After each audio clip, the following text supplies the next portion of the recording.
Oh man, all the button mashing in this game is going to give me an RSI in my right hand. Welcome back to the channel, folks. Having just covered God of War 2, what better way to follow up a game about an angry man wanting revenge against the gods than discussing another game about an angry man wanting revenge against the gods. Developed by CyberConnect 2 and published by Capcom, Asura's Wrath released way back in 2012 on the PS3 and Xbox 360. Blending elements of sci-fi with Buddhist and Hindu mythology to create its setting, Asura's Wrath is a rather unique take on the interactive movie game. Unlike its contemporaries in the genre like, say, The Walking Dead or LA Noire, where heavy focus is placed on dialogue choices and character interactions, Asura's Wrath instead focuses on its over-the-top action. So much so, it would be better to label it an interactive anime instead. And it's anime as fuck, with a hot-blooded lead who's constantly shouting, hugely destructive fights that damage the entire planet, and out-of-nowhere transformations, with some clear homages to some of the anime genre's best shonen and giant mecha series. And it's not just its story that makes it feel like an anime, but the game's presentation too, with episodes having opening and ending credits, and episodes ending with a "Next time on Asura's Wrath" episode preview. It even has eye catchers or bumpers that pop up halfway through an episode like it's about to go to commercial. Asura's Wrath really isn't like anything I ever played before. And while it has some issues, I really love my time with it. So let's get into it.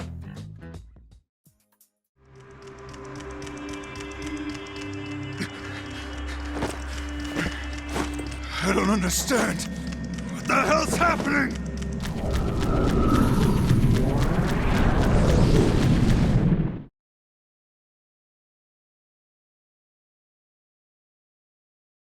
The game begins with a huge fleet of spaceships hovering over the planet of Gaia, with our lead Asura standing atop one of those ships.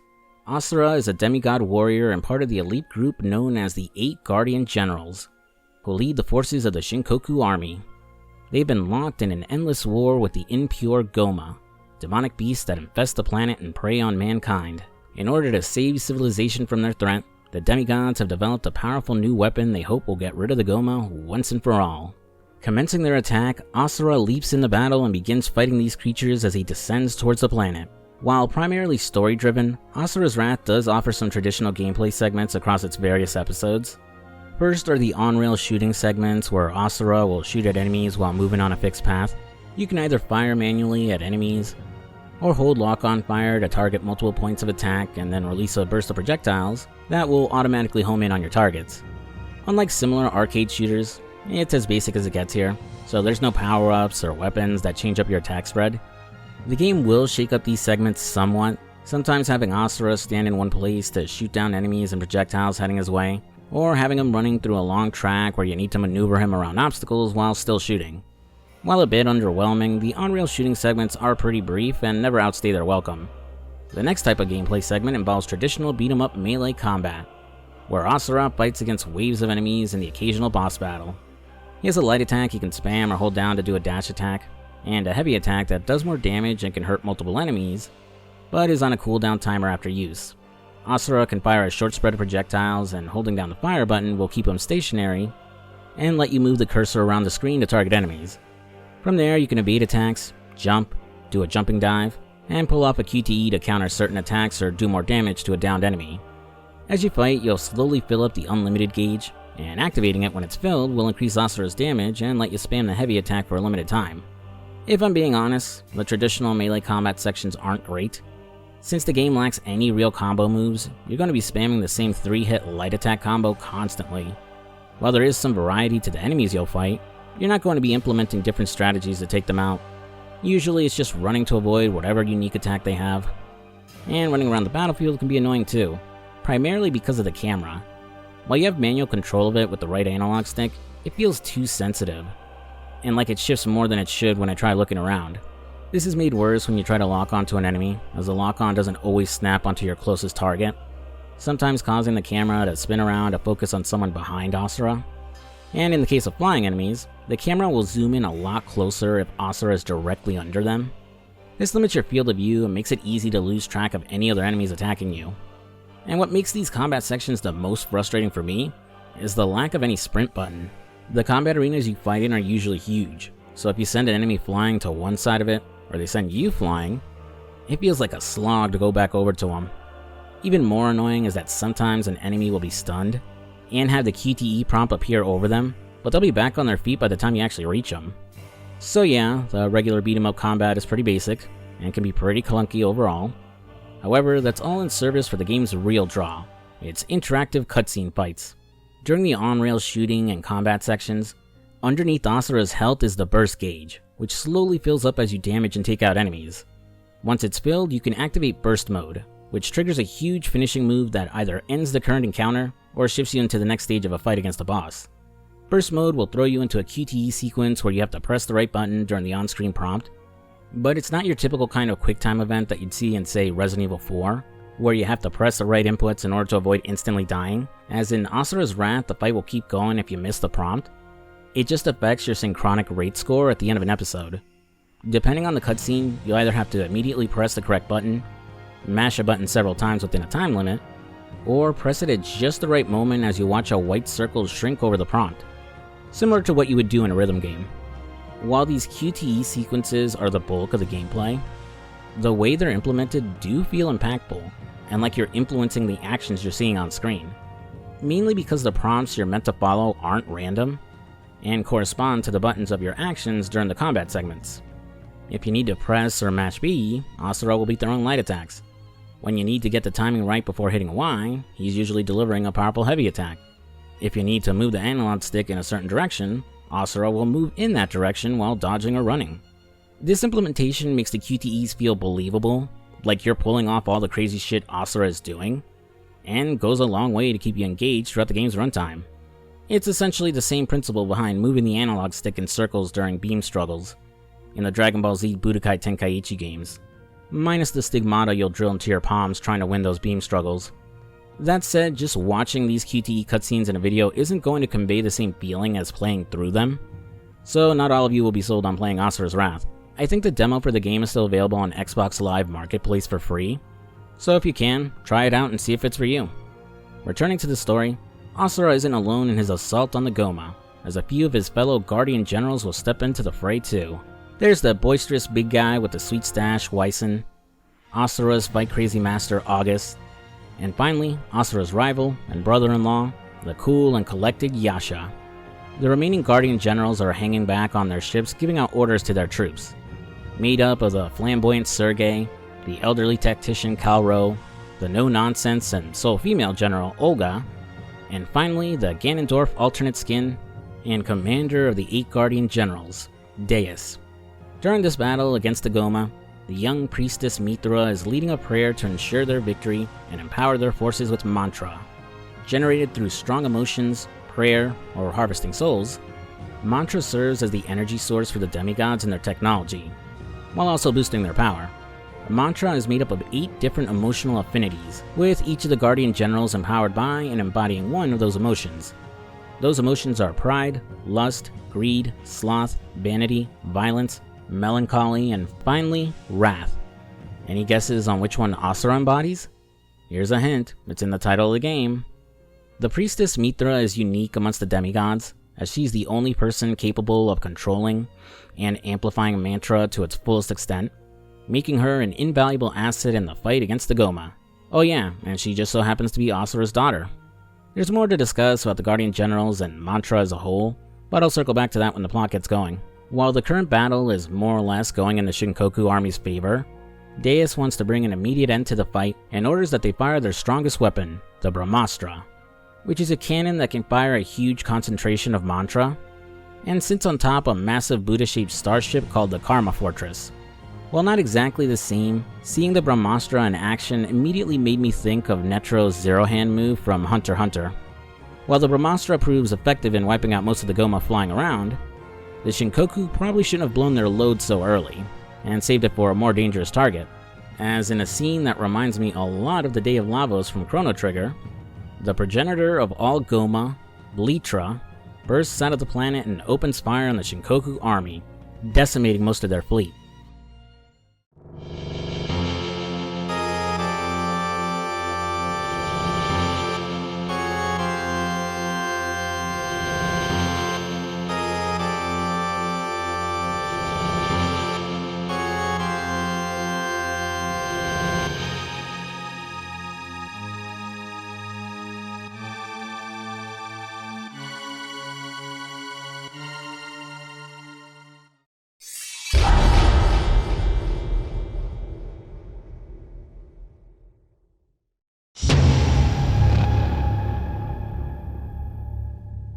God, I love Chrono Trigger.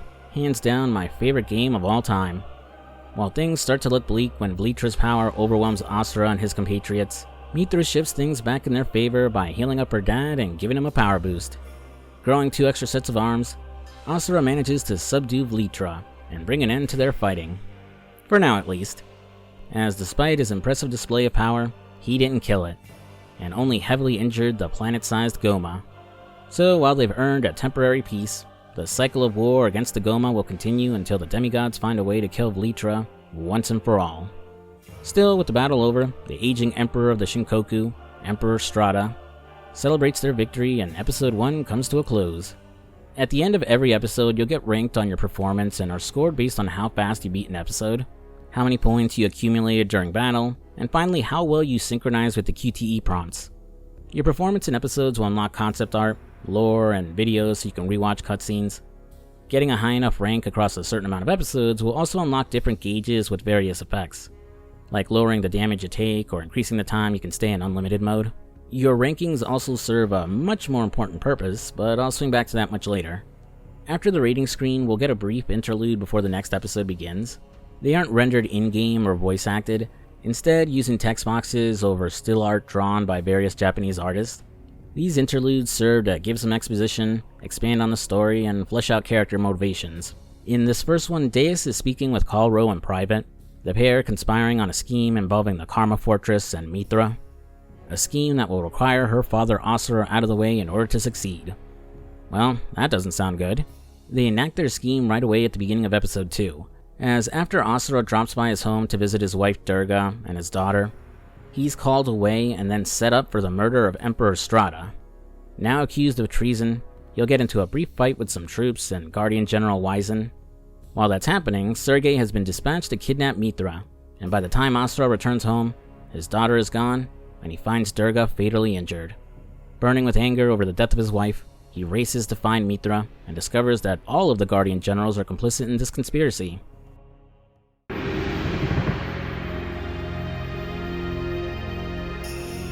Mithra! Father! Asura. Get out of my way! Listen to me. Wait. Move!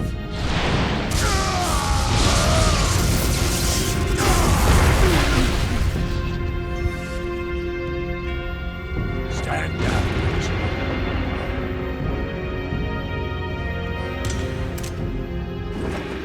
Ganondorf then appears and reveals to Asura that he's the mastermind, and his motives are to serve their cause, save the world, and bring upon a great rebirth.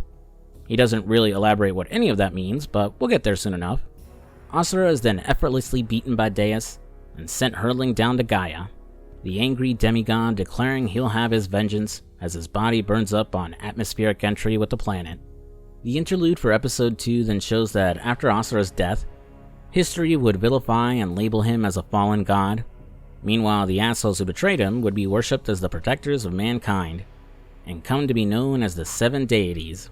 But don't count my boy Asura out just yet, as not even death can keep him from getting his revenge and saving his daughter Mithra.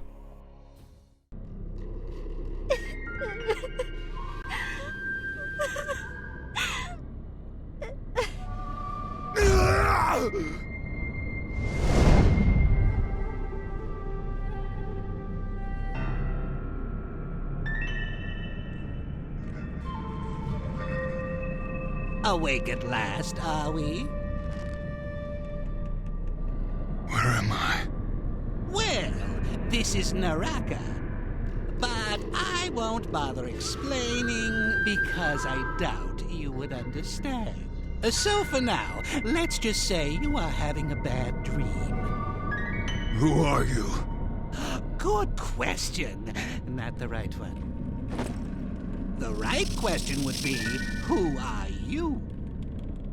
At the beginning of episode 3, Asura wakes up to find himself clinging to a large tower in a strange realm, and having lost some of his memories. He's then greeted by a mechanical spider, creatively called the Golden Spider, who tells Asura he's in Naraka. It's a realm that exists between life and death that souls pass through before they become one with the planet and become mantra. While it looks like it's meant to be a form of purgatory here in the game, in Buddhism and Hinduism, Naraka is a place of torment and the equivalent of hell. I mean, I guess that it could still be the case here in Asura's Wrath, but no one in the game describes it as a place of eternal suffering or anything. Feel free to correct me if I'm wrong and I missed some in-game description about Naraka. The Golden Spider tells Asura to try and remember who he is and how he ended up here, instructing him to climb to the top of the tower in order to meet Master Korin and to become stronger by drinking the sacred water. Oh, and to return to the world of the living. After a tutorial section, Asura will remember his name, how he was betrayed by the other Guardian Generals, and his wrath over said betrayal. Though he's still fuzzy about the exact details of what went down. Reaching the surface, Asura bursts out of the ground and learns 12,000 years have passed on Gaia, and the planet is in even worse shape than before. The Goma problem still hasn't been solved, and has arguably gotten worse, as the 7 deities only step in to deal with them after they've rampaged through human settlements. This is all to further Deus's great rebirth plan, as instead of protecting mankind, they've been harvesting the souls of humans who get killed to convert into mantra for the Brahmastra. But they don't let the Goma do all the work, and the 7 deities are more than happy to get their hands dirty killing humans too. Humanity is none the wiser, believing their deaths are actually noble sacrifices for the greater good, and that their souls will be ferried to the afterlife by those assholes. Due to the blind faith in how shitty the Goma situation is, people will actually beg to be killed in order to support the cause whenever the gods and their forces show up. Man, that's pretty fucked. Asura only gets bits and pieces about what his former friends are up to at first, and doesn't put it all together until several episodes in. Speaking of his old friends, it's time for a reunion with one of those dickbags. What Lord Deus spoke of was true. It has been a while, traitor. I never actually thought you would be foolish enough to come back. Who are you?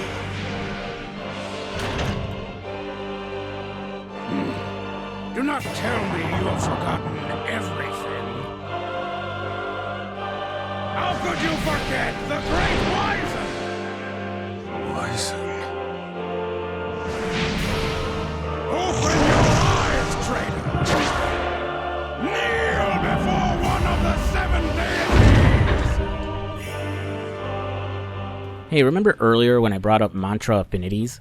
Well, Wizen's affinity is violence, which is reflected in his personality, as he's cocky and delusional about his own strength, with an attack first, ask questions later type of attitude. And despite his status as a deity, he's essentially a simple-minded thug, believing he can solve all of his problems with enough brute force. Too bad Asura is here to prove him wrong. Cue a boss battle. Despite all his shit-talking, Wizen isn't really all that impressive. During the opening portion of the battle when you're actually fighting him, he's rather sluggish as he moves around, occasionally firing a slow-moving orb of mantra, charging at Asura with his huge fist, or leaping into the air to fire missiles that can be caught and thrown back at him. He really doesn't require all that much strategy, and his attacks are simple enough to avoid by just running around. Filling the burst gauge, Asura will flatten Wizen with little effort. However, the big man ain't done yet, as he'll use his mantra to grow to the size of a mountain, transforming into Vajra Wizen. Assured of his victory, he boasts about how strong he and the other deities have become, all thanks to Mithra.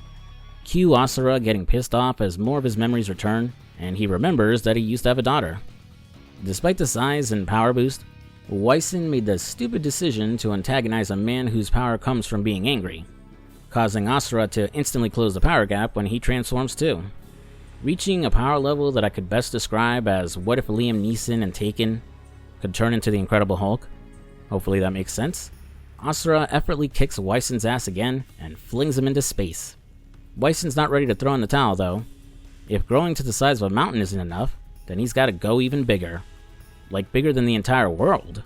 Surely that'll be enough to finish Asura once and for all.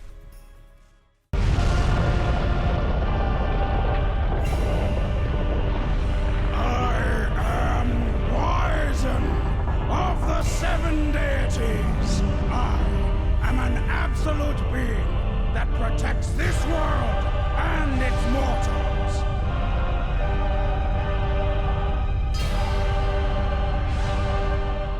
So I never knew this, but allegedly the Stephen Chow movie Journey to the West, Conquering the Demon, plagiarized this scene from Asura's Wrath. The movie debuted a year after the game's release, and has a scene near the end where Sun Wukong, the Monkey King, fights a planet-sized Buddha. At first I thought maybe people jumped the gun and didn't realize it was meant to be an homage, or it was just a coincidence. The movie is an adaptation of the Journey to the West novel published centuries ago after all, and Asura's Wrath makes several references to the story too, so maybe something like this happened in the novel. But apparently not, and while there are some differences between the two scenes, Wyson tries to kill Asura with his finger while Buddha uses a palm strike, several shots in the movie are identical to the game. A Kotaku article written by Brian Ashcroft would report that when Stephen Chow's camp was pressed on it, they skirted around the issue and denied any accusations of plagiarism. And in a follow-up article, the movie's production would shift the blame to the special effects team who worked on the CG for the film. So while not outright admitting it, yeah, it looks like the movie probably did rip off the game for this scene. There is one other big difference though, as while Sun Wukong ends up getting defeated by Buddha, the same cannot be said about Asura, as he summons all of his dad rage to push back Wyson's attack, his power creating a chain reaction that travels through the deity's body and completely annihilates him. It does come at a cost though, as he ends up using up all his power and destroys his arms, which makes him easy pickings for the next of the 7 deities to show up.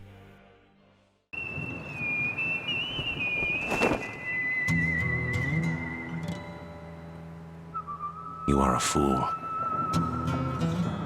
Next time, do not come back.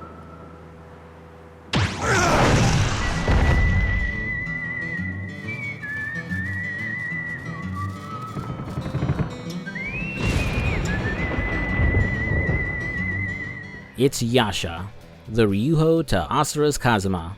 If you don't know what I'm talking about, watch the anime Scried, or Escried, or however you're supposed to pronounce it. It's insanely good and underrated. Its opening theme, Reckless Fire, is in my top 5 anime themes. I brought it up before, but the two grew up and trained as rivals. Yasha is the brother of Asura's wife Durga, and Mitra's uncle. His mantra affinity is melancholy, which makes him a gloomy boy. Contrasting the hot-headed Asura, Yasha is more calm and collected. He's also a much more complex character, as despite knowingly betraying his best friend, imprisoning his niece, and harvesting the souls of the humans he was born to protect, he believes these are necessary evils in order to end the cycle of war against the Goma, in order to achieve true eternal peace. That said, the guilt of what he's doing does weigh heavy on him, and the mask he wears is meant to hide his true feelings about it. I like Yasha a lot. He's not solely defined by one character like the rest of the 7 deities, or Asura, has a seriously sweet leitmotif, and is voiced by Travis Touchdown himself, Robin Atkin Downs. Yasha is also a considerable step up in difficulty compared to Wyson, moving around and attacking much faster. It doesn't help that Asura is literally unarmed during this fight, making him feel more sluggish as all he can do is headbutt and throw kicks. And despite a valiant struggle, Asura is unable to beat Yasha, and is killed for the 2nd time.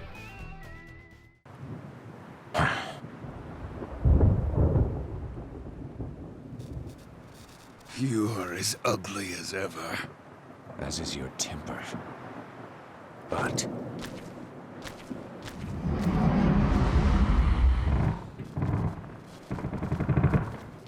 before the cause, It is meaningless!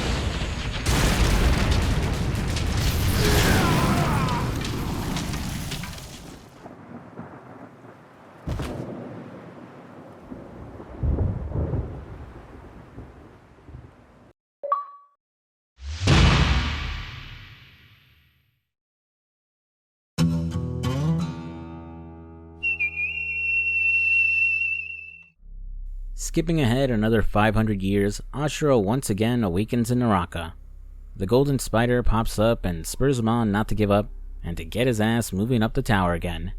It's not outright stated, but the spider seems to be the one responsible for keeping Asura's soul from fully passing on, and outright states he needs Asura for some unknown purpose. Remember this for later. As Asura climbs, we get a flashback of his younger days, when his daughter Mitra was born. The constantly angry demigod is a bit of a goober, and doesn't have a handle on the whole parenthood thing. Unsure of how to comfort his daughter when she cries, he basically runs off so his wife Durga can handle it. Asura will then bump into some of the other generals, with Wyson asking him to join their fight against the Goma, and Kalro reminding Asura that Mithra is the only suitable person to be their next priestess.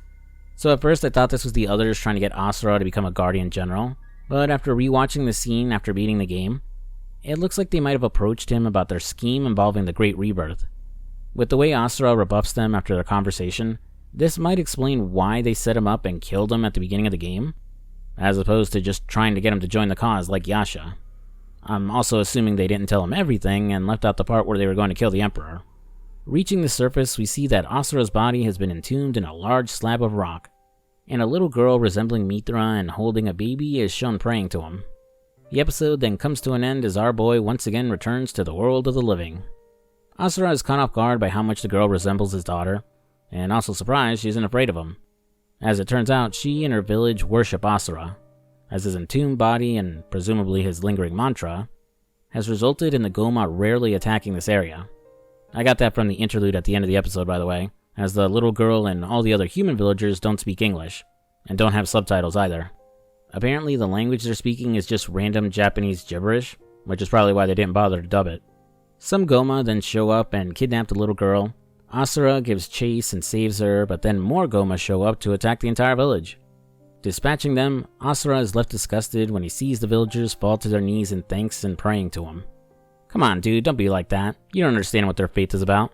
I wasn't really sure what his problem was exactly, but it's probably because he doesn't want to be worshipped as a god, and more importantly, doesn't want to be lumped in with the 7 deities. And right on cue, one of them shows up to see what this whole commotion is about. So this is the reason for the unusual mantra concentration in these parts. How disappointing.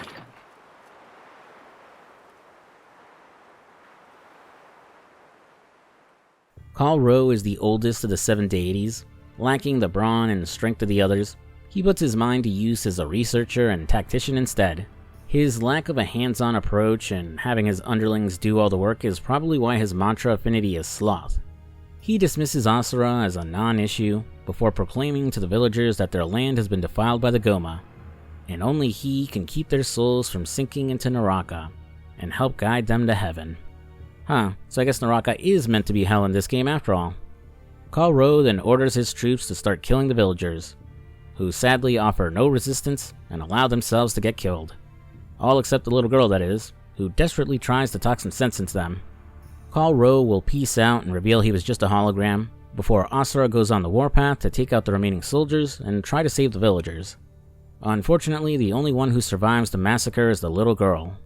In her grief of losing her fellow villagers, and presumably the baby she was holding earlier, she repeatedly bashes a rock into one of the soldiers' heads, which is enough for Asura to quell his own anger and stop her, promising her he'll deal with the 7 deities. He gets to work immediately, leaping into the skies and cutting a path through Kalro's fleet of ships. After a very long level destroying his entire fleet, Asura will finally reach the old man, but he's still got one last trick up his sleeve. Using a hologram projection of himself as a distraction, Kalro orders his troops to open fire on his ship while he flees in an escape pod. Unfortunately for him, Asura is persistent and quickly catches up to the pod. Ignoring the old man's pleas to spare him, Asura kills him by squeezing the pod and crushing Kalro inside until the whole thing explodes. Kinda like a scene in the original Dragon Ball Z Broly movie, when Broly killed his dad Paragus in almost the exact same way.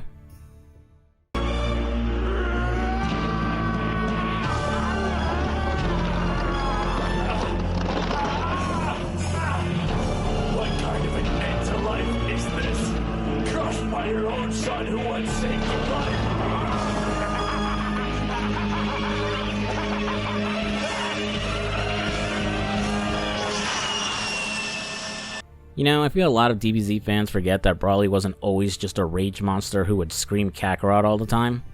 When he first debuted, he was a sadistic asshole who took pleasure in causing violence and fucking up everyone in his path. Also, the original dub of the movie was pretty goated, with Pantera playing as he transforms into the legendary Super Saiyan.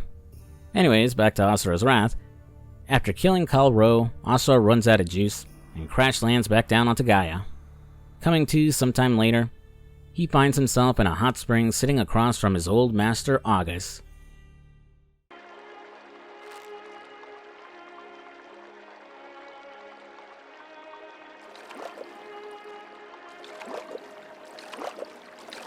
Relax, son. Enjoy every moment. You fight, then eat good food. You fight, then drink fine wine. You fight, then sleep with beautiful women. Hell, fight with beautiful women. That is what it means to live. Great words to live by. Man, why isn't August the main character? He invites his people to just chill and relax in the hot springs, enjoy some booze, and to ogle some pretty ladies. Though he does deck Asura in the face when he tries to break the no-touching rule. August is the perfect embodiment of the warrior spirit, only truly feeling alive when fighting. He doesn't fight for good or evil, just for the sake of fighting, and is constantly chasing the next battle, which is probably why his mantra affinity is greed. Unlike the rest of the 7 deities, he doesn't believe in Deus' great rebirth plan at all, and believes over-reliance on mantra to solve their problems is what makes the others weak. August has grown bored with the current state of the world, having helped with Deus' plan just so he could fight more. The battles he engages in aren't as thrilling as they used to be though. If only there was somebody who could reignite his fighting spirit, maybe by fighting him on the moon.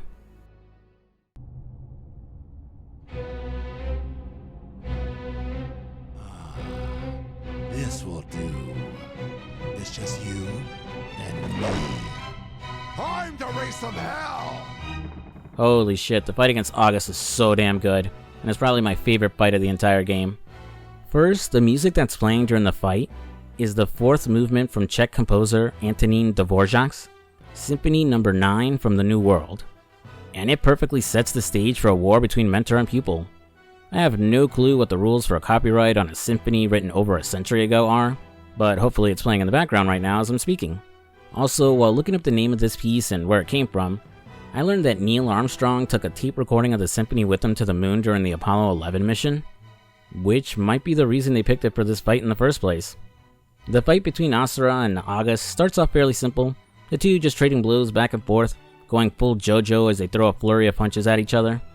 Once it shifts to the next phase of their fight, August is elated to see how strong his pupil has grown, and having finally found a worthy opponent, he decides to go all out and unsheaths his Nodachi. Remember earlier when I said some things in this game were partially inspired by Journey to the West? While Asura shares some similarities with Sun Wukong, August is more clearly based off the Monkey King, due to his appearance, his rowdy personality, and having a long extendable weapon. Like crazy extendable, as August's Nodachi grows so long, he pushes Asura from the moon back down to Gaia, before he stabs Asura with the sword which extends all the way to the other side of the planet. During their battle, August is insistent that he and Asura are the same, only bloodthirsty warriors who exist to fight. Asura disagrees and pushes back, insisting he's more than that, and then summons the last of his strength to bring the fight to an epic finale.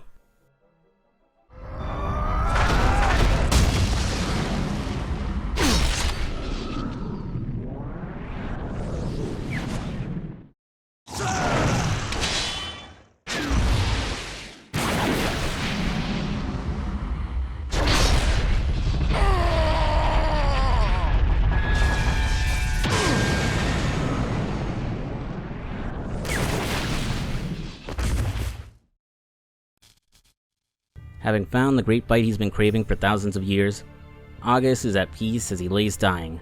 Seeing Asura's resolve, he praises his former student and tells him to continue to walk the path he chose before fading away. Asura isn't given much time to mourn his mentor, or even catch his breath, as a massive Goma appears beyond the horizon and is heading towards another human village. Barely able to stand and missing both of his arms again, Asura carries August's sword in his mouth and heads back into battle as Episode 11 comes to an end. Episode 12 begins with the little girl finding a seemingly dead Asura standing alone in a battlefield covered in huge craters. But after falling to her knees in prayer, our boy angrily sparks back to life. I was confused on what exactly happened and why they skipped over the fight against a giant snake turtle Goma, but there's DLC that fills in the blanks. Simply titled Episode 11.5, it's a roughly 10-minute fully animated short that shows Asura fighting a massive army of Goma. It's also technically playable, as QTE prompts still pop up like they do with the in-game cutscenes, but this makes the DLC more like an FMV game like Night Trap. While the animation is pretty cool and fluid, The art style they went with can make it hard to follow what's going on. Despite a good effort by Asura against the seemingly endless army of the Goma, he soon becomes overwhelmed, and is nearing death's door, again.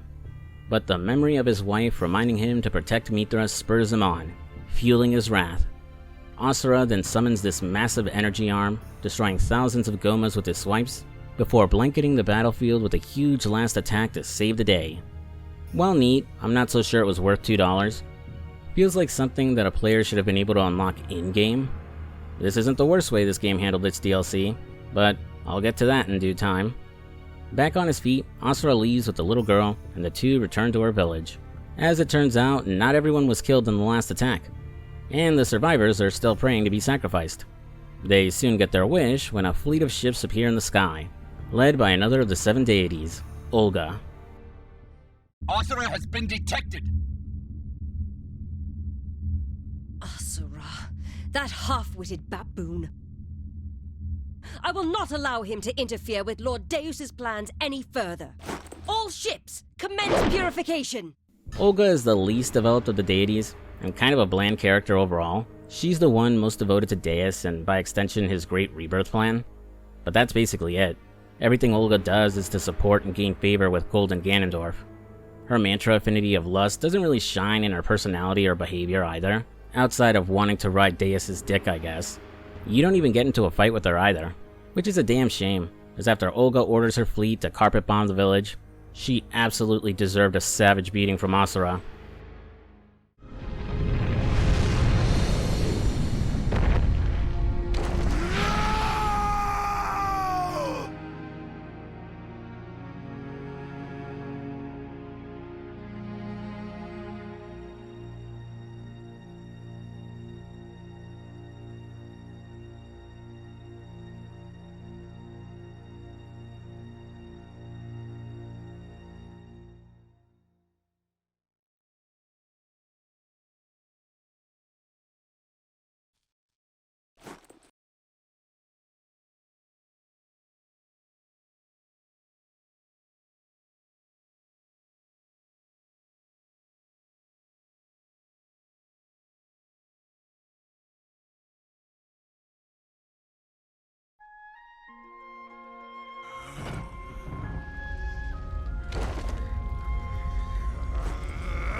What was that? Surviving the attack, Asura finds the village reduced to rubble, and tragically, the little girl didn't survive this time. Pushed past his breaking point, he screams in anguish and becomes consumed by his wrath. Asura transforming into a monstrous berserker, one that looks a lot like Naruto's Kyuubi form, which is rather fitting considering CyberConnect 2 also made the Naruto Ultimate Ninja Storm games. Asura's new wrath form is overwhelmingly powerful, and he effortlessly decimates most of Olga's fleet, who can't even scratch him. As they're forced to retreat, part 2 of the story comes to a somber end as Asura is left alone, screaming at the heavens as the souls of the people he was unable to protect float up to the sky to be used as fuel for the Brahmastra.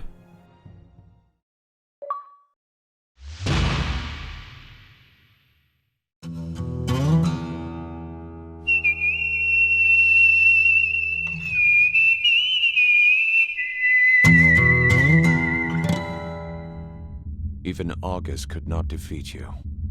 Why? Why do you keep coming back? What is it that you are fighting for? Episode 13 starts with Yasha looking on at the destruction that Asura is causing. His rival's new powers somehow exceeding the strength of the Brahmastra they've spent 12,000 years powering up with trillions of souls. Because of his power, Olga sees no other way of handling Asura than using the Brahmastra on him. Yasha isn't on board, as the weapon is meant for the Goma, and would delay the Great Rebirth. But Olga ignores him. Yasha, having rationalized all the horrible things he and the other deities have been doing in service for the cause, is unwilling to let all those souls be used to kill Asura and not the Goma. So he decides to go rogue and stop the Brahmastra from firing, becoming a playable character during this episode. Yasha doesn't really bring anything new to combat, but he is considerably faster than Asura, so the clunkier combat sections don't feel as tedious. Also, his boosting speed during the on-rail segments as he's running around the ship makes me feel like I'm playing a 3D Sonic game, so that's fun.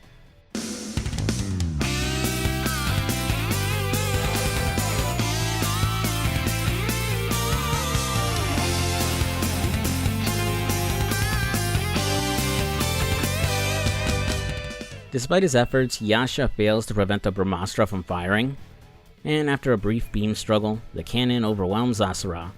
Trying to keep his old friend from being completely annihilated, Yasha attacks the Karma Fortress and diverts the path of the beam. Questioning if all he and the other deities have done could truly be excused for the sake of the cause, Yasha accepts that he's been fighting for the wrong side. The next episode has him reporting his actions to Deus, who doesn't seem all that bothered by it. When Olga shows up to report she fired the cannon and that Yasha tried to stop her, he does get annoyed with her though, showing little patience as he punishes her and flings her into a wall. Due to the little speech he gives Yasha immediately afterwards about power and purpose, Ganondorf isn't pleased that his groupie would waste a Brahmastra on Asura. Asking Yasha to stay the course, Deus sends him to accompany Sergei down to the surface, in order to purify more Goma and humans. Out of all the 7 deities, Sergei is the one that feels like wasted potential. Unlike Olga, he's actually fleshed out and does things. He's the one responsible for killing Durga and kidnapping Mithra. He actually gets his hands dirty to kill the Goma, and is hyped up to be a skilled fighter. Sergei's obsession with the beauty of death and violence justifies his mantra affinity being vanity, at least better than Olga's being lust. He would have been a great climax boss, uniting Asura and Yasha to take out the man who killed their loved one. Instead, Asura effortlessly kills him without a battle.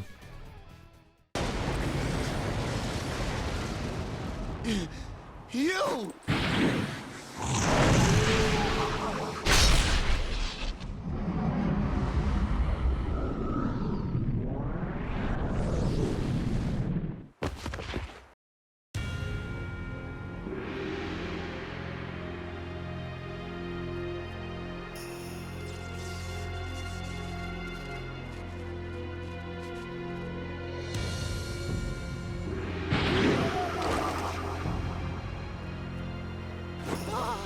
Magnificent!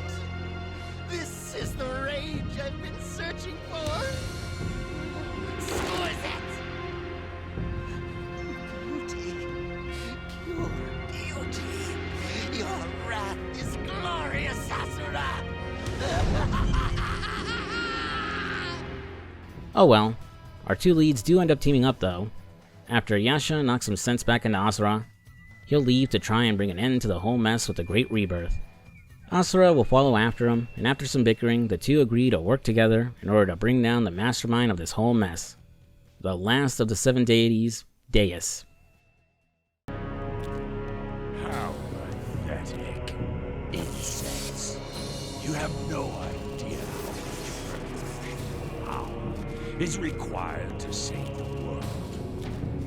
Oh, I will show you how useless that puny little power of yours really is. Deus is a rather interesting villain, a man who rationalizes his misdeeds as being for the better good. Deus only killed the Emperor because the old man wanted his people to enjoy the temporary peace they had just gained when Asura had subdued Vlitra, as opposed to gearing up immediately for the next war. Since this would just continue their cycle of fighting, Deus took drastic measures by usurping the throne and cooking up his Great Rebirth plan. And he tells Olga that once the Goma are gone and eternal peace is achieved, he'll resign and step down from power. However, Deus sees his plan as the only way to get rid of Vlitra, and that he and he alone is the only one powerful enough to carry it out. So it's less about doing what's necessary for the greater good, and more an arrogant power trip by a man who's convinced himself only he has all the answers.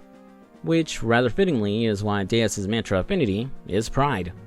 It never occurs to him that even with all the mantra they've stored up, the Brahmastra could still fail to kill Vlitra, and he never looks into an alternative plan either, even when witnessing how insanely powerful Asura became in his rage mode, which Yasha brought up and challenged him on during their brief fight before Asura showed up. Blinded by his pride, he's completely assured of his own victory as he fights both Asura and Yasha at once. Man, do I have some bad news for him. During this first fight against him, he'll teleport around the arena, dropping down columns of lightning and tossing projectiles you need to toss back at him. While annoying to go after him, especially when he moves to the other side of the arena, he isn't all that impressive and goes down quickly thanks to the combined efforts of Asura and Yasha. Stepping up his game, Deus combines with the Karma Fortress, and after shooting their way up to him, the boys will confront him again in the chamber where Mithra is being held. I am the god that carries the fate of civilization on his shoulders. All who oppose me, you are a danger to my world. Consider your lives forfeit!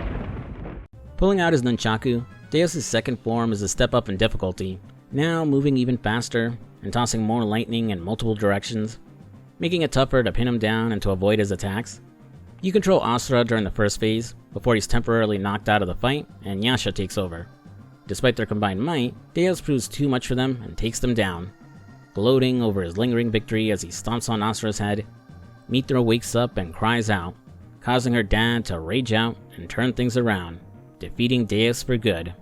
Despite his loss, he's still convinced those two don't have what it takes to beat Vlitra. And right on cue, the embodiment of the will of the planet awakens.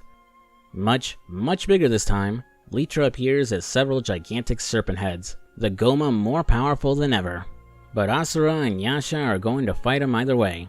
Deus calls them naive as he starts to fade away, still convinced to the bitter end that only he could have saved the world. This brings us to the final episode, with Asura and Yasha going at it alone against a planet-sized Vlitra. And I don't know why, but for some reason my brain immediately went to Sonic Adventure 2 for this scene. It's probably because that game also had two rivals, powering up and fighting a massive abomination in space. Still the best 3D Sonic in my opinion. Cue Live and Learn. Can you feel life moving through your mind? Ooh, looks like it came back for more. Yeah! Can you feel time slipping down your spine? Ooh, you're trying to ignore. Yeah! But you can hardly swallow your fears and pain when you can't help but follow and puts you right back where you came. Live and learn, hanging on the edge of tomorrow. Live and learn from the words of yesterday. Live and learn, if you fail or if you borrow. Live and learn, you may never find your way. Despite a valiant struggle, the boys find themselves on the ropes when facing Vlitra's main body, a giant face carved into the planet. But using the remaining mantra and the Brahmastra, Mithra gives her father and uncle a power boost, allowing them to push past Vlitra's powerful energy attack. Traveling all the way into the center of the planet, they still have one obstacle to overcome, Vlitra's core. Interestingly, and pointed out by Yasha too, but Vlitra's new form is almost a dead ringer for the form Asura took when he was consumed by his rage. I kinda glanced over it when Deus brought it up, but Vlitra and by extension all Goma aren't some random demonic creatures infecting the planet. They're Gaia's will. Essentially the planet's self-defense system trying to protect itself. Kinda like the giant weapon creatures from Final Fantasy VII. It's not said during the story, but reading some of the character bios and information you unlock, you learn this whole war started when the Shinkoku Tastrium, the demigod civilization, first discovered mantra. With its power, they used it to build advanced technology and tied mantra as a concept into their whole religion, quickly making the Shinkoku the most advanced civilization on the planet. This came at a cost, harming the planet and disrupting the cycle of life and death, as the souls of mortals were being converted to mantra and not returning to the planet. Kinda like what Shinra was doing to the planet in the livestream in Final Fantasy VII. I promise I'm still working on that video. This led planet Gaia to create the Goma in response to the threat of the demigods, setting up the never-ending cycle of war. It kinda turns the whole war on its head, casting the Goma in a more sympathetic light, and painting the demigods as assholes, especially since they've knowingly been fighting the planet itself for eons now, and humanity, the ones actually living on the planet, end up suffering the most because of the war. Velitra's core resembling Asura's rage form ends up making a lot of sense. Planet Gaia has been completely consumed by its wrath at the demigods. Seeing and fighting the berserk creature, Asura and Yasha are sympathetic to the planet's plight, as after a long battle, the two hope to free the planet of its anger by killing the literal personification of its anger, Velitra.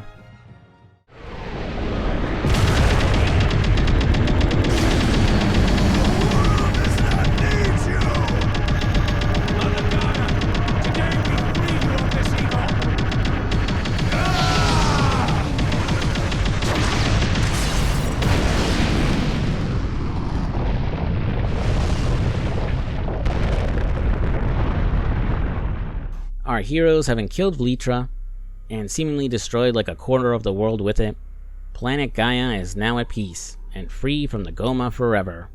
Now I'm gonna have to pause things for a moment, but remember way back when I said your rankings at the end of an episode had an important purpose? Well, you need to obtain at least 5 S rankings across your playthrough in order to unlock True Episode 18 and its true ending. Now, regular Episode 18 and True Episode 18 are pretty much identical in terms of what happens except the ending, which, annoyingly for me, because Episode 18 was my 5th S rank, meant I had to play through the events of fighting Velitra twice. While I coasted through the game with mostly A ranks, I probably could have had a better performance if I didn't play the second half of this game all in one sitting. My right hand is killing me after all that button mashing. And this is your warning if you don't want the ending of Asura's Wrath spoiled for you. If you want to hear my closing thoughts, go ahead and jump to this timestamp here on screen. If you didn't have enough S ranks or completed 50 episodes over multiple difficulties, the game ends on the Karma Fortress with Asura finally being reunited with his daughter Mithra. When you unlock the true ending, the scene keeps on going, and Olga reappears. Oh yeah, I forgot all about her. Even though their war is over now that Velitra is dead, she's butthurt over Deus' death. Olga grabs Mithra and holds a sword to her throat, preparing to kill her to spite Asura. However, she's stopped by the most unlikeliest of beings, the true ending completely turning the entire events of the game on its head.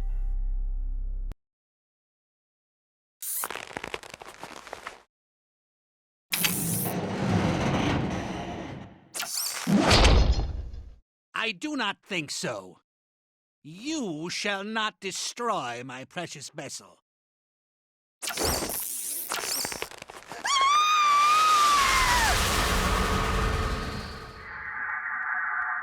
Olga? You...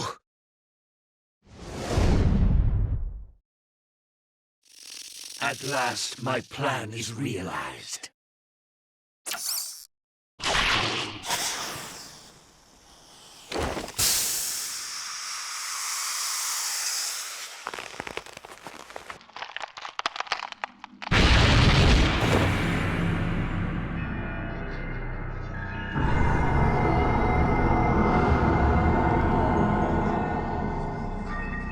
I am the true God, the embodiment of the wheel of life, the spinner of all mantra.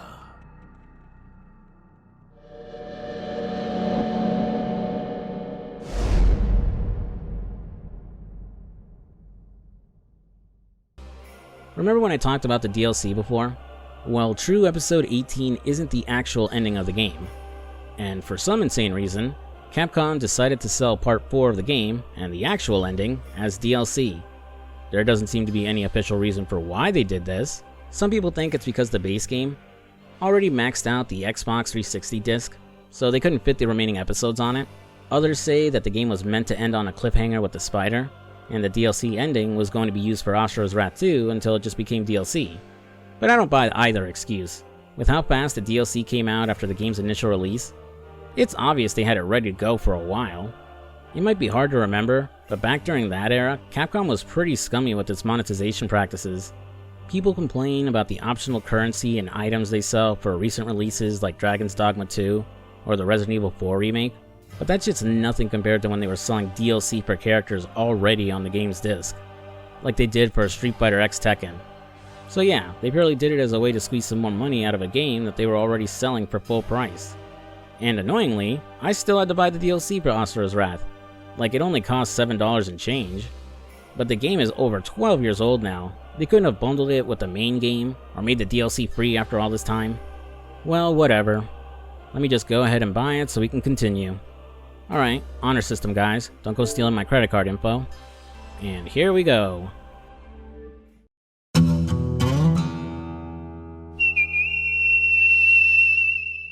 Picking up immediately after the base game, the Golden Spider has possessed Mithra and claims it's the true god, before it reveals that it's the mastermind behind everything.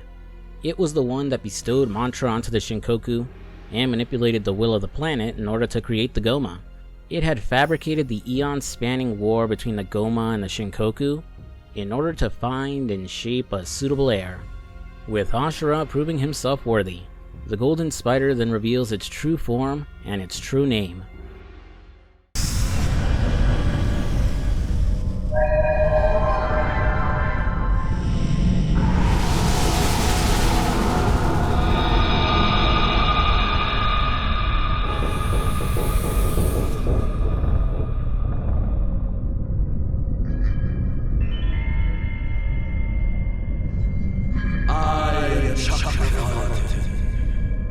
It is I who keeps the wheels of this planet in motion. If you thought Deus was a prideful asshole, Chakravartin takes it to a whole other level. Being the true god, he has no love for his creations, and sees fit to do whatever he likes with them. The game's central conflict of the Goma and demigods was only his latest attempt at finding a successor. As he outright states, he's destroyed and recreated Gaia several times in his search. Chakravartin doesn't even explain what he's looking for in a successor either. Like, Deus was a dick, but that guy had a vision at least to recreate the world and bring upon eternal peace. For Chakravartin, it's not about finding someone with the right ideology or whose morality matches his own, just someone powerful enough to take the role. He doesn't even consider whether his chosen successor would agree either, as Asura just got done fighting against the grand conspiracy that made him and his daughter suffer for thousands of years. So is it any surprise that when he finds out he was being played again, Asura's first response is to try and fight God? And why is Chakravartin even looking for a successor in the first place? Has he grown tired of being God and wants to live a mortal life? Or maybe he's dying and needs a replacement so reality doesn't unravel or something? Nope, he's just bored with watching over Gaia and wants someone to take over so he can go off and do this exact same shit on another planet. While Chakravartin states that Mantra would cease to exist without him, Gaia and its people would still be fine, so he doesn't even need a successor in the first place, and can just bounce whenever he wants. I was going to bring up Final Fantasy again, and compare him to similar godlike beings like the Ikoria in Final Fantasy XII, the Fal'Cie in Final Fantasy XIII, or Ultima in Final Fantasy XVI. But all those villains have more complex motives for what they're doing. Chakravartin, at the end of the day, is a self-centered, single-minded asshole. He does what he does because he's God. It's his will. And there's not a single person who can do anything about it. No one but Asura, that is, who charges headfirst to punch Chakravartin's face in. Amused, the true god sees this as another trial, testing his successor's power and barely taking their fight seriously. Even when Asura starts performing a little better, Chakravartin is more amused and just eager to see how powerful he can become, leading him to bait our angry hero with Mithra, pushing him farther and causing Asura to transform into his berserker form again to desperately save her. Watching her father get so close, but also destroying himself in the process, Mithra pushes him away in order to save his life. Yasha flies off and grabs Asura, but at his niece's insistence, he doesn't return to the fight, and honors her wish to protect Asura instead. Chakravartin is less than happy with this turn of events, seeing it as yet another failure, and deems it's time to start the process yet again. Declaring he will destroy the world, he disappears as the Karma Fortress crumbles, and rains destruction onto the surface below.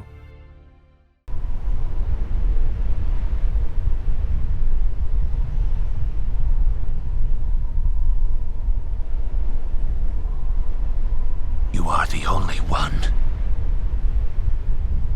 who can save this world.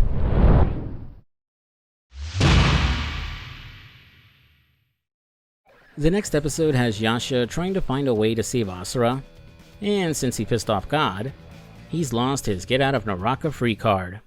On his journey, Yasha is slowed down by the re-emergence of the Goma, as despite Bleetra being dead for good, Chakravartin can just will them back into existence. Jeez, what a prick. Yasha knows that Asura is the only one who can save the world, but his wrath is too much for his body to handle in his current state, so he comes up with a solution. Arriving at the remains of the Karma Fortress, he plans to transplant the mantra reactor that was storing the trillions of souls in order to fuel the Brahmastra into Asura in order to contain its power. So I wasn't sure when I was going to address this, but I've been scratching my head for most of the game wondering what the hell Asura and the demigods actually are. Throughout the entire game, we see there's a very obvious mechanical component to their bodies, but they can reproduce, can age, have souls, and a whole afterlife that their souls can pass on to. So they're not completely robots, right? The game doesn't ever properly explain it in story, but apparently after discovering Mantra, the Shinkoku used it to develop technology to augment themselves. So they're all a race of highly advanced divine cyborgs, I guess. Their augmentations don't seem to factor in on how powerful they are either, and just a means to manage their power. So installing the Karma Fortress Mantra Reactor into Asura isn't inherently a power boost, but what Yasha does next is, as he tears out his own Mantra Reactor and gives all of his power to Asura. Despite the fact this would mean his own death, it's Yasha's way of making amends for his role in this entire mess, and a symbol of his belief that Asura truly is the only one who can save the world. When Asura comes to, Yasha catches him up on the state of the world, and challenges him to one final fight. While he claims it's to see which of the two is truly stronger, Yasha just wants to go out like a warrior, enjoying one final battle with his friend before he passes on. During their fight, we'll get a flashback to their younger years when they trained under August, showcasing just how long these two knuckleheads have been rivals. The flashback fight ends in a tie, the two agreeing they need to make the world a better place to live in for Asura's unborn child. In the present, their final fight comes to a quiet and somber end, Asura stopping his final blow when he realizes that Yasha has died standing up. Finally realizing that his rival had sacrificed his life to save him, Asura says goodbye to Yasha, making peace with him as he watches his friend fade away.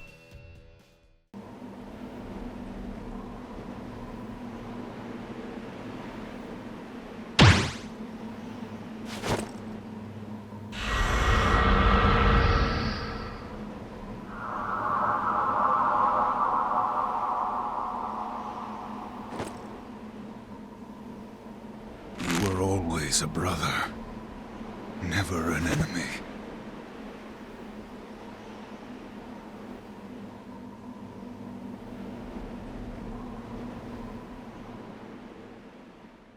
Before heading into the final battle, Asura will take some time to meditate and reflect on his life one last time. Flashing back to him as a young man, we once again see his struggles with being a father, and what to do when Mitra is crying. Durga does her best to reassure her husband. She'll focus on raising their daughter, and he can focus on making a better world for her. She tells him that he's at his best when he's fighting for what he thinks is right. Flashback over, Asura ends his meditation and is ready to save Mitra. And I couldn't think of a better theme than this one, to play as Asura heads off to the final battle.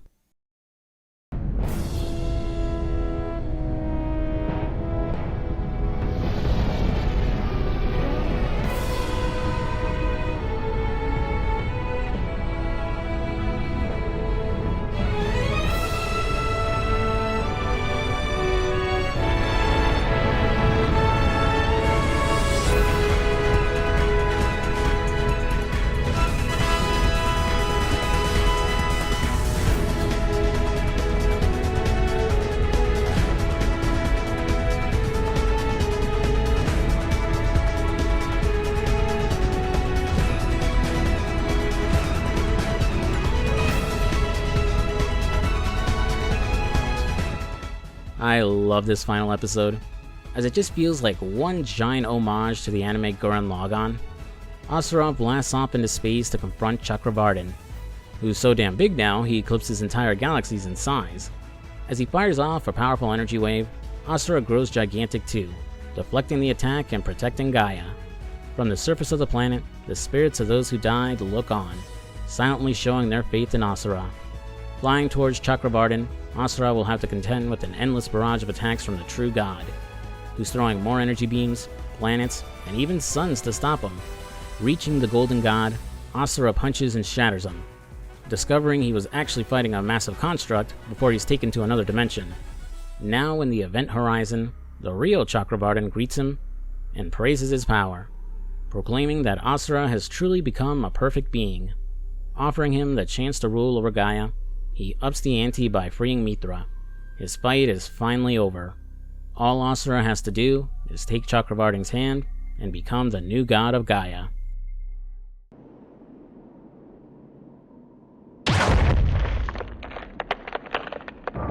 I refuse!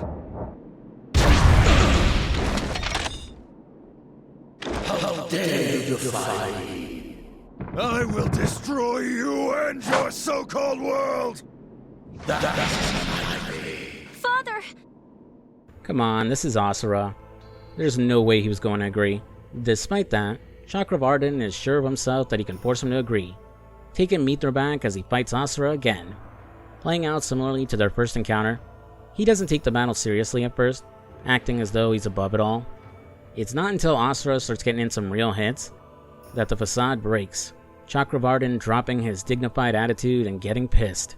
He'll throw away his weapons and lower himself to Asura's level by trading punches with them instead. Asura's resolve proves too much for him, and Chakravartin takes a beating and ends up flat on his ass. Losing whatever composure he had left, he throws a tantrum and decides to give up on Asura and erase his existence. Taking them to another dimension, or destroying the dimension they were in, I'm not quite sure, Chakravartin ditches his mask as the divine golden god, instead taking on his true form, a silver mechanical-looking demon. His smugness returns as his true form easily eclipses Asura's strength, barely fazed by any of his hits. But it isn't long until Chakravartin is humbled again, as Asura's resolve is enough to close the power gap and do quite a bit of damage.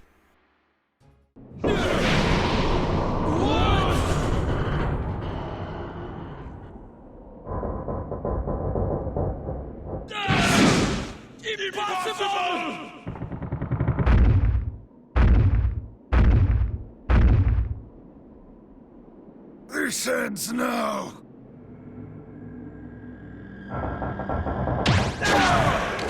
During their final section of the fight, as Asura and Chakravartin are beating the tar out of each other, the game starts to display his action commands. At first I thought it was him trying to cheat and mess with the UI, but what the game does with it is much smarter. As the fight goes on and Asura is gaining the upper hand, we start to see Chakravartin fail his prompts, the UI going the extra step to show how much he's struggling against Asura, proving that despite his claims of being the all-powerful true god, even he can be bested. Chakravartin on the ropes, his power wanes, and he's unable to keep Mithra prisoner anymore as she pops out of her bubble. Asura races in to deliver the final blow, but stops when Mithra jumps in his path. She tearfully begs him to stop. If Chakravartin dies, Mantra disappears along with him. And seeing as that's all that's keeping Asura alive at this point, he'll die too. Undeterred, Asura races forward. It doesn't matter if he dies, because Mithra will still live. Delivering one final epic blow to Chakravartin. Oof, why did it have so many button presses? Asura kills him, and finally brings an end to all this madness. Sharing one last moment with his daughter, the game comes to an end as Asura fades away and says goodbye to Mithra. Why do you always act so recklessly? No!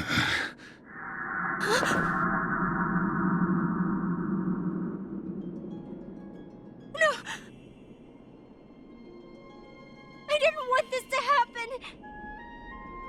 That's why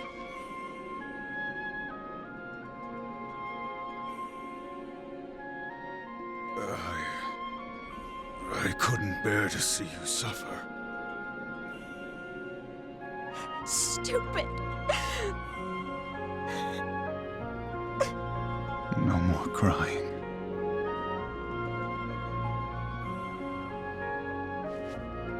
Smile.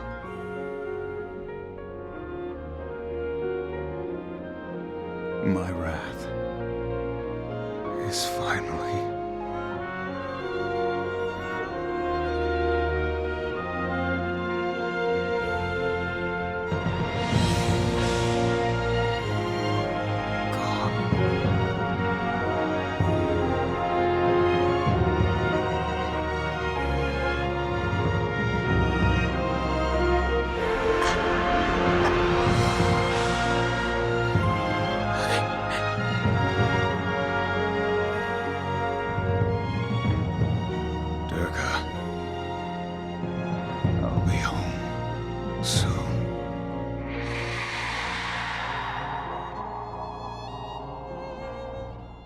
As the credits begin to roll, we'll see Mithra alone, floating through space as she smiles and makes her way back to Gaia.